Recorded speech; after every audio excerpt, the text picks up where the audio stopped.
Junior, we've flown around that hole a dozen times now. We know that's the one those criminals flew into. Quit goofing around and get us down in there.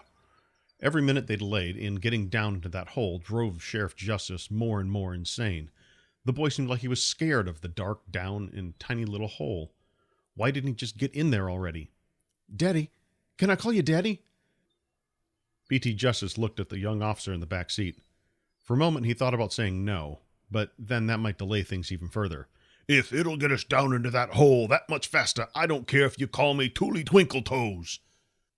Daddy, there doesn't look to be anywhere down there to land. Justice took off his hat and swatted the boy. Into the hole, boy! Now! You shouldn't talk to your son like that, the officer with the sandy blonde hair from the back seat said. Just you watch your mouth, or I'll slap you so hard you'll be talking out the other side of your face. Violence isn't tolerated in the force. The kid crossed his arms. Junior, you brought this one along. Either shut him up or I will. Daddy, I'm confused. Do you want me to fly into the hole or make him be quiet? The boy picked the wrong time to ask that question. They were already headed down into the hole. Junior had hit the brakes, but they were coming in far too fast. The ship's anti-crash systems took over and stopped the ship abruptly, forcing them all against the restraints. At least Stan finally shut his mouth, except for the gagging noises. Once he caught his breath, Justice said, A little slower next time. You were about to reintroduce me to my lunch. Are you sure you know how to fly this thing? Junior cleared his throat and put his hands back on the controls. The lights on the vehicle came on automatically once the starlight disappeared and lit the cavern. The hole they'd come through wasn't large enough for the apprehension to pass through, but inside the cavern was enough to fit 2 or possibly even 3 apprehensions inside. It was devoid of anything that would make it appear like a cave, as the walls were nearly smooth. Turn us around. We've got to look all around. They've got to be here somewhere. Scan! Scan! Where are they?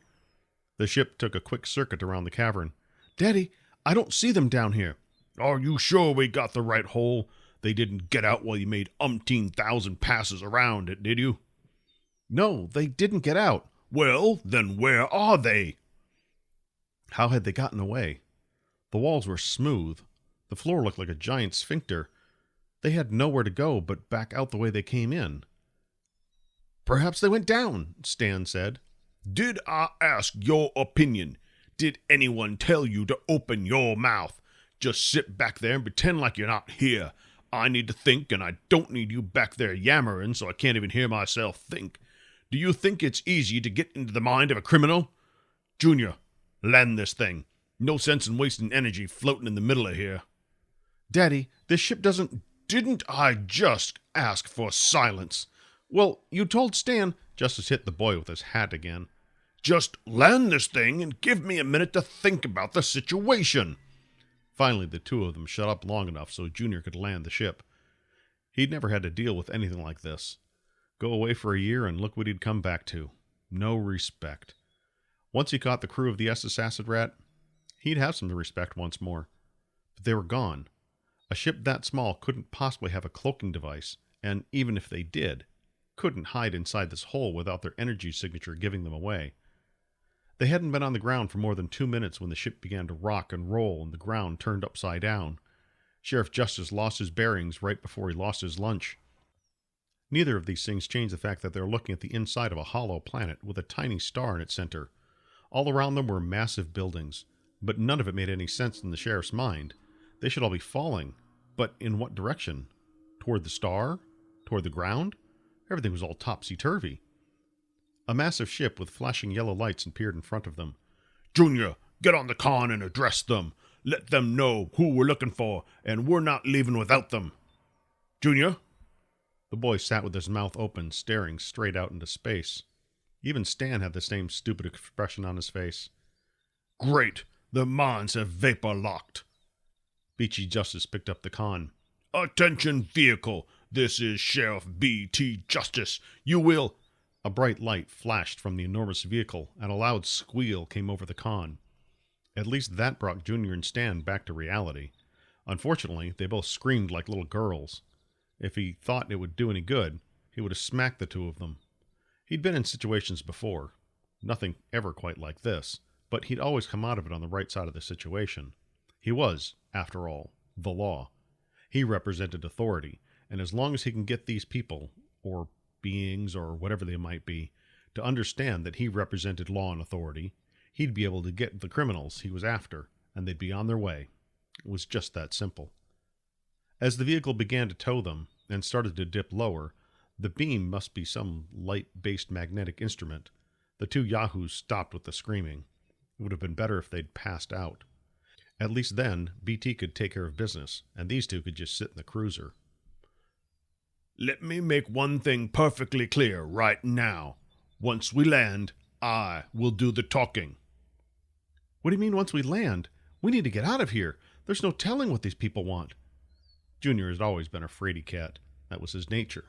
It was because his mother coddled him too much as a boy, never let him go out and scrape his knee, always there to pick up his mess. She made the boy soft is what she did. If it hadn't been for BT insisting that the boy enter the police academy, there's no telling how he would have turned out. Junior, see the bright light in front of us? Well, that's telling us there's no getting away at this point. It's like when we close a chopper over a rogue ship that thinks it can run through our system. They seem to think that we've broken some sort of law. I just need to explain to them that we're chasing after a fugitive. They will understand and turn the crew over to the SS Acid Rat. Then we can be on our way. I don't think it's going to be that easy. Stan had leaned forward and had his head between Junior and BT. There you go again, thinking. Just sit back and enjoy the ride, and keep that mouth of yours in check. Daddy, I don't have a good feeling about this. I told you, just let me do the talking. He picked up the con once again. As soon as he clicked the button to activate it, the screeching squelch came back. He let the button go. I guess this will have to be a face-to-face discussion. Our communications have been jammed.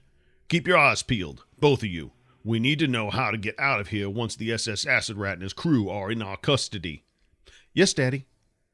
They passed over square lakes, square fields, rivers that ran in perfectly straight lines. This was a place he could retire to. Everything had order. They were his kind of people. No messy roads, no chaos. Even the ships traveling below them ran in straight lines. He wouldn't be surprised if the Star had a steady output that provided the people with exactly the amount of power they needed. Why was the SS Acid Rat towing this planet? That was the burning question. Had they been paid to move the planet from a system with a dying star to another? No. They were criminals and thieves. More than likely they stole this planet and were perhaps holding this entire civilization hostage for a huge payoff. That must be what they were doing. Oh, he was going to make sure they suffered for this. After what felt like hours of waiting, the ship finally descended and took them to a large hangar where some giant gumdrop-looking thing stood next to... Yes, there it was. The SS Acid Rat, sitting in the same hangar. This wouldn't take long at all. Soon, he'd have his prey in his clutches and be on his way. This was almost as easy as finding them sitting in that hole. Perhaps a little stranger, but just as delicious. Daddy, are you all right? Of course I am. You should take your hands off the controls and sit back in your seat. You're turning red. Remember what your doctor said. He didn't want you getting too excited. Damn the doctors, Junior. Look, there it is. They couldn't get down there soon enough. BT Justice thought he could get them down quicker if he got out and pushed. Why were they going so slow? You've been listening to Hollow, V&A Shipping, Book 2, written and read by J.R. Murdoch. For more information about this production and its author, visit jrmurdoch.com. There are a lot of ways you can choose to spend your time. Thank you for choosing to spend it with me.